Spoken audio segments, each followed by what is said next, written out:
अस्सलाम वालेकुम दोस्तों, क्या हाल है, कैसे हैं। मिस्टर किंग बट एक दफ़ा फिर आपकी खिदमत में हाजिर है। दोस्तों, आज मैं आपसे शेयर करने वाला हूँ एक छोटा सा किस्सा। और वो छोटा सा किस्सा है एक दिल तोड़ने वाली कहानी, या आप कह लें कि ब्रेकअप, या आप कह लें कि किसी के प्यार में मुब्तला एक शख्स जो कि रोता रहा सारी रात। तो मामला इस तरह से है कि मेरा एक दोस्त था। कुछ दिन पहले, कोई 15-20 दिन पहले वो मेरे पास आया।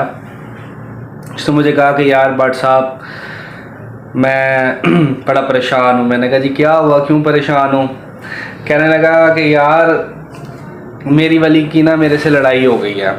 मैंने कहा अच्छा, फिर तो होती रहती है लड़ाई, इसमें क्या रिलेशनशिप है, लड़ाई वगैरह चलती रहती है। कहता है नहीं, वो पहले लड़ाई हुई, लड़ाई होने के बाद 2-4 दिनों के बाद उसने मुझे ब्लॉक कर दिया। तो पहले तो मैं यहीं रुक जाता हूँ कि ये लड़कियां ब्लॉक बहुत जल्दी करती हैं, इसकी क्या रीज़न है, ये आपने मुझे कमेंट्स में लाजमी बताना है। कुछ सोचता समझता नहीं है, पहले इतना लंबा रिलेशन चलता रहता है, फिर एकदम आके तो ब्लॉक कर देती हैं। ये ब्लॉक करके पता नहीं इन्हें कौन सी सेटिस्फेक्शंस मिलती हैं। तो मैंने कहा अच्छा खैर, मैंने कहा क्या हुआ। कहता कि बस कोई इतनी ख़ास बात नहीं थी, छोटी मोटी बात पे बहस हुई, लड़ाई हुई और 2-4 दिन चली है, उसके बाद उसने मुझे ब्लॉक कर दिया। और आज मुझे पता चल रहा है कि जी उसकी कहीं शादी हो रही है और बात पक्की हो रही है।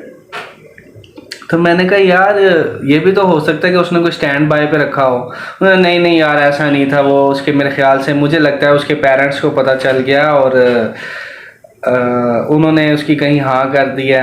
तो मैंने कहा ये भी तो हो सकता है कि उसकी पहले ही ऑलरेडी कहीं पे बात चल रही हो और उसको समझ ना आ रही हो कि मैं जो है ना आपको किस तरह बताऊं। और क्योंकि मैं अभी उस लड़के का नाम नहीं लेना चाहता, वो भी मेरे व्लॉग देखता है, तो वो कहेगा कि यार तूने मेरी स्टोरी उठा के व्लॉग पे लगा दिया। तो मैंने उसे कहा ये भी तो हो सकता है कि उसको वो कोई बहाना ढूंढ रही हो, क्योंकि एज यूजुअली जो है ना लड़कियां बहाना ढूंढती हैं लड़ाई करने का। इतना तो पर्सनल एक्सपीरियंस मेरा भी है। तो मैंने कहा ये भी तो हो सकता है कि वो लड़ाई का कोई बहाना ढूंढ रही हो, या उसे हिम्मत ना हो रही हो बताने की कि मेरी कहीं बात पक्की हो गई हुई है, या मेरी शादी करीब है, या मेरी बात तो कब की पक्की होगी, शादी की डेट फिक्स हो गई है। तो उसने उसे कोई अथेंटिक रीज़न नहीं मिल रही थी, तो उसने किसी भी बात को इशू बना के, इशू क्रिएट करके तेरे साथ लड़ाई कर लिया, और तेरे से लड़ाई करने के बाद फिर तुझे ब्लॉक किया और अब उसकी वहाँ पे हो रही है। तो कहता है यार मैं बस बड़ा दिल बर्दाश्त हूँ, सारी रात मैं परेशान रहा। तो मैंने कहा इस बात को कितने दिन हो गए। तो उसने मुझे कहा कि यार ऑलमोस्ट 15-20 दिन हो गए हैं, तो अभी राब्ता नहीं है। तो मैंने कहा जिस दिन रात लड़ाई हुई उस दिन रात क्या सीन था। तो उसने कहा लड़ाई हुई, उसने बात नहीं की। तो मैंने उसे वहाँ पे एक शेर सुनाया। मैंने कहा कि ये उसको रखते हुए मैं आप लोगों को सुनाता हूँ कि मैं रोता रहा सारी रात किसी की यादों में, मैं रोता रहा सारी रात किसी की यादों में, वो शख्स मसरूफ़ रहा किसी और के साथ बातों में। तो मैं टूट सा गया हूँ जब से मिली है ये खबर मुझे, मैं टूट सा गया हूँ जब से मिली है ये खबर मुझे, रख दिया है उस शख्स ने अपना हाथ किसी और के हाथों में। तो मैंने उसे कहा, मैंने कहा यार ये अगर तू समझना चाहे ना तो तू इसको, बहुत गहरी बात है कि जिस रात उसने तेरे साथ लड़ाई की और तू जिसकी यादों में सारी रात रोता रहा, वो उसी रात किसी के साथ बातों में लगी रही है। तो तो ये एक कड़वा सच भी है जो अक्सर मुझ जैसे नकम्मे हजरात नहीं मानते। मैं भी नहीं मानता था कभी, खैर अब मानता हूँ। तो अब उसने फिर कल जब मेरी उससे मुलाकात हुई, कल के पता नहीं परसों मेरी उससे मुलाकात हुई है, तो कल उसने मुझे एक न्यू बात सुनाई। उसने मुझे कहा कि यार मुझे लगता है उसकी शादी हो गई है। मैंने कहा वो कैसे। कहता है वो मैं ना चेज़अप पे गया हुआ था कोई ग्रोसरी वगैरह लेने, तो वहाँ वो मुझे नज़र आई। मैंने कहा अच्छा, तो तुझे नज़र आने से कैसे पता चल गया कि उसकी शादी होगी। कहता बट साहब वो बहुत तैयार श्यार हुई हुई थी और उसने हाथ में ना वो गजरे पहने हुए थे।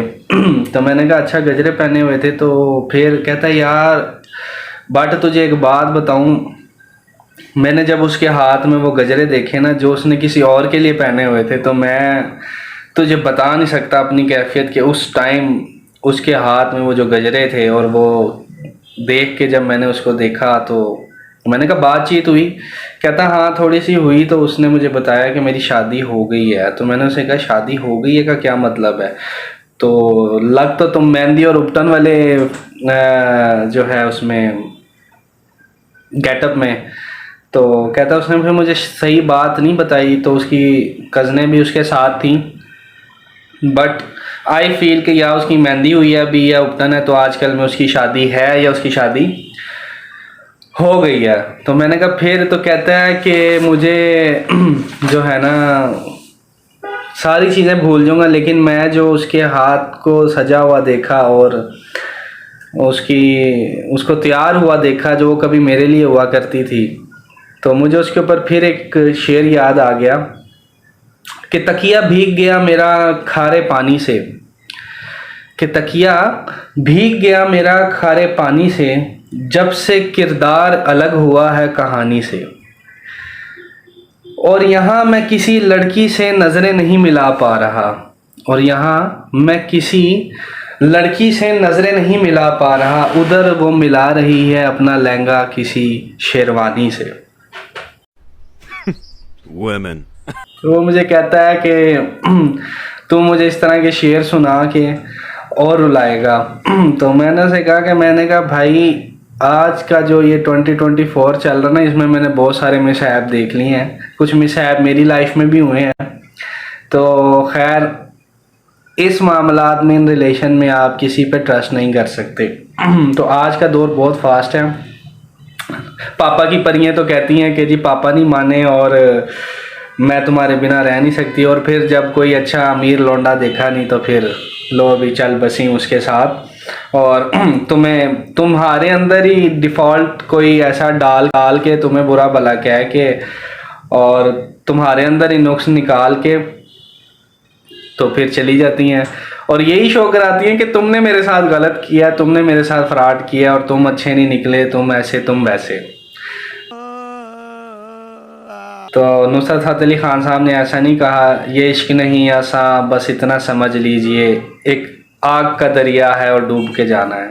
बातें तो बहुत है इस टॉपिक के ऊपर करने के लिए और बहुत सारी जस्टिफिकेशंस हैं और बहुत सारे पर्सनल एक्सपीरियंस हैं जो मैं आप लोगों से शेयर कर सकता हूँ। तो आपने मुझे बताना है कि प्यार में या रिलेशंस में लड़का डॉज करवाता है या लड़की। तो मिस्टर किंग बट आपके कमेंट्स का इंतज़ार करेगा, आपकी फीडबैक का इंतज़ार करेगा। और अगर मुझे कोई इस तरह के कमेंट्स मिले कि वे जिसके ऊपर मैं मजबूर हो जाऊँ, फिर मैं आपको फिर एक तफसीली वीडियो बना के फिर इस टॉपिक के ऊपर हम डिस्कस करेंगे। तब तक मेरे साथ रहिएगा, दुआओं में याद रखिएगा। अल्लाह हाफिज़।